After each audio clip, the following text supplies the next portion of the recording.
Picture this. You're just 5 years old and you reach for the fridge to grab a piece of your dad's leftover cheesecake. Your dad sees you eating his cheesecake and charges towards you with terrifying speed, but you keep stuffing the cake into your mouth before receiving a brutal blow from his fist into your face. The sheer force sends you flying across the kitchen, with all the chewed up cake escaping from your mouth and splattering all over the kitchen wall. Pain explodes across your face as you fly through the air and land on the kitchen floor, gasping, crying, and begging him to stop. But he doesn't stop. He has only just started. He leaps towards you with another brutal punch hitting your stomach. It hits you so hard that you can't breathe. You try to scream, but no sound comes out. He proceeds to punch your stomach with both fists with immense force, as if he was trying to get that cake out of your stomach. His punches rupture your stomach, bruise your kidneys, and tear your adrenal glands. Your vision starts to blur. The edges of the room fade to darkness. Your body feels heavy, like you're sinking. And as everything fades to black, your last confused thought is that you just wanted a piece of cake. That's all. Just a piece of cake. 5 years ago, your father gave you life, only to take it back again for a piece of cake. The worst part was that this all happened on Father's Day, a day meant to celebrate fathers, not celebrate them killing their own children.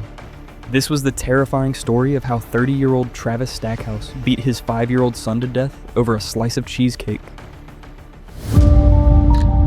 Brother kills his brother over a cheeseburger. On May 5th, 2016, in St. Cloud, Florida, two brothers, 25-year-old Benjamin Middendorf and 28-year-old Nicholas Middendorf, had been out celebrating Cinco de Mayo. They returned home in good spirits and headed to the kitchen. That's when they both reached for the same cheeseburger. An argument erupted immediately. Who had claimed the burger? The dispute escalated quickly.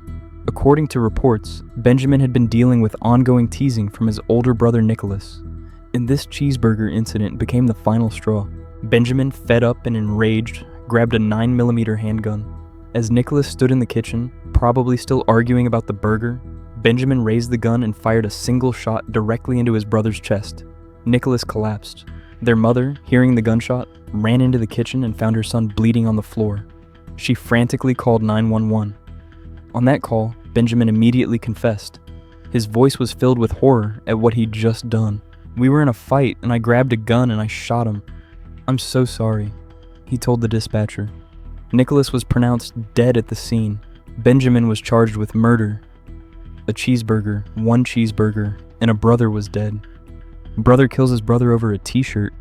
On May 25th, 2014, in Miami, Florida, 14-year-old Stephen Odious and 16-year-old Stanley Blank got into an argument inside their family's apartment. The dispute was over clothes. Stanley wanted to wear Stephen's clothes. Stephen didn't want him to. That was it. That was the entire basis of the conflict. The argument turned physical. The brothers started fighting, and family members quickly separated them. The incident seemed to be over, but just after 11 p.m. that night, the fight flared up again outside the apartment complex. The anger, the resentment, the petty dispute over borrowed clothing, it all came roaring back. Stephen pulled out a gun and shot Stanley. Their 18-year-old brother, Mark Blank, witnessed the shooting in horror. Then, according to Mark's statement to police, Stephen ran across the apartment complex and turned the gun on himself. A murder-suicide over borrowed clothes. Both boys died that night. Two brothers, dead in the street, because one wanted to wear the other's shirt. Husband kills his wife over an NFL game. On December 22nd, 2025, in Polk County, Florida, 47-year-old Jason Kenney was drinking while watching Monday Night Football. The San Francisco 49ers were playing the Indianapolis Colts. Jason was absorbed in the game, the volume up, beer in hand. His wife, 42-year-old Crystal Kenney, grew concerned about his behavior. He'd been drinking heavily. His mood was deteriorating. She suggested he turn off the television and call it a night. That suggestion sparked a furious argument. Jason was enraged that Crystal wanted him to turn off the NFL game. The dispute over the television volume and turning off the game escalated rapidly into screaming. Then Jason grabbed a gun. Crystal's 13-year-old daughter heard the commotion and came to see what was happening. Jason shot Crystal, killing his wife in their home. Then he turned the gun on the 13-year-old girl and shot her in the face and shoulder as she tried to flee. A 12-year-old son was in the house. Jason told him to call 911, and the terrified boy ran for help. An infant daughter was left unharmed in her crib. crying as the chaos unfolded around her. After the shootings, Jason fled the scene. Hours later, when police cornered him, he took his own life. Investigators found a note from Crystal to Jason, urging him to get help for his drinking and cocaine use. There were clearly underlying issues in their relationship, but Sheriff Grady Judd emphasized the immediate trigger. A dispute during a football game led to this horrific outcome. Crystal had tried to shield her children. She'd been shot while protecting them. And it all started because she asked her husband to turn off an NFL game. Brother kills his brother over a video game. On January 18th, 2026, just days ago in Oklahoma City, Oklahoma, 19-year-old William Spencer and his 25-year-old brother Nicholas Spencer were playing a video game together. Something in the game set William off. Maybe he lost a match. Maybe his character died. Maybe his brother beat him. Whatever happened on screen, William became enraged over the game. In a burst of fury, William grabbed a knife and stabbed his older brother Nicholas multiple times. Immediately after the attack, William himself called 911. He told authorities he had just stabbed his brother to death. Nicholas was rushed to a hospital but was pronounced dead from his wounds. Police at the scene were shocked.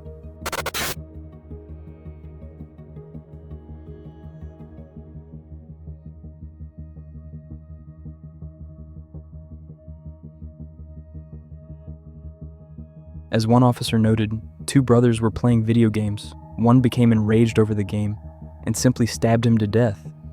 It was that sudden, that senseless. William was arrested at the scene and charged with first-degree murder. A video game, a minor frustration during gameplay, and a brother stabbed to death in the living room. Brother kills his sister-in-law over laundry.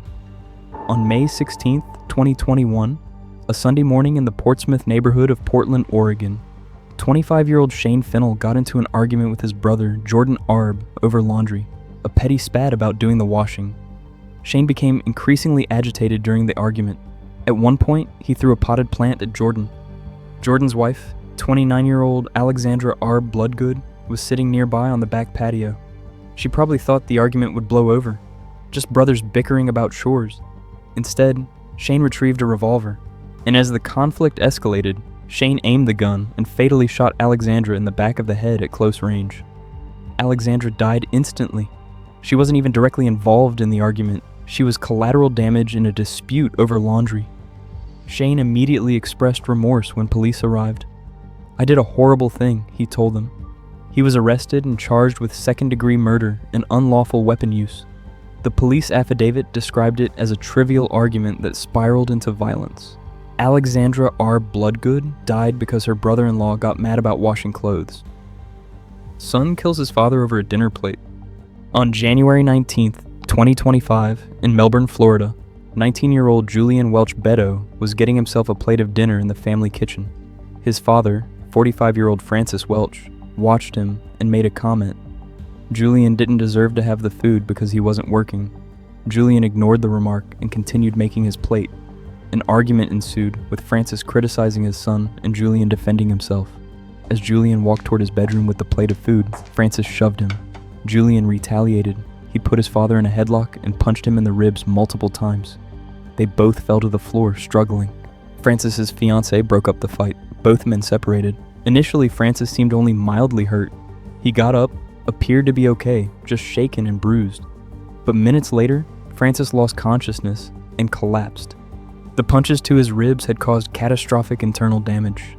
He had suffered 3 broken ribs and a lacerated spleen, causing severe internal bleeding. Julian called 911 and cooperated with police. Francis was rushed to the hospital, but he died early the next morning, January 20th, 2025. Julian was arrested and charged with manslaughter in his father's death.